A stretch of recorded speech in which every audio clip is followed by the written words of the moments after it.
219 దేవాలయాల మీద దుర్ఘటనలు జరిగినాయి. అందరూ ఆరాధించే శ్రీరామచంద్రమూర్తిని విగ్రహాన్ని రామతీర్థంలో నరికేస్తే ఈ రోజు వరకు ఒక్క దోషిని పట్టుకోలే. అలాగే నాస్తికులు, దయచేసి ఎవరైనా సరే సెక్యులరిజం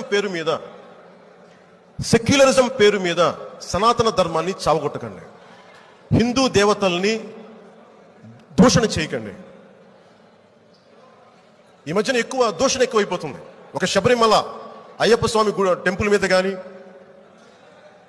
సరస్వతీదేవి మీద కానీ దూషణ ఎక్కువైపోతుంది.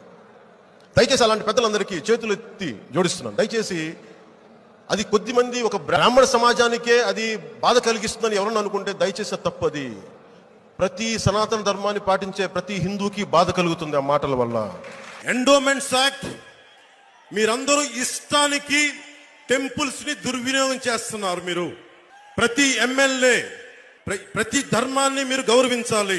నా సనాతన ధర్మాన్ని నేను పాటిస్తున్నప్పుడు దాన్ని విమర్శించే హక్కు ఎవరికి లేదు. హిందూ ధర్మం అంటే పట్టించుకొని ధర్మం అయిపోయిందా?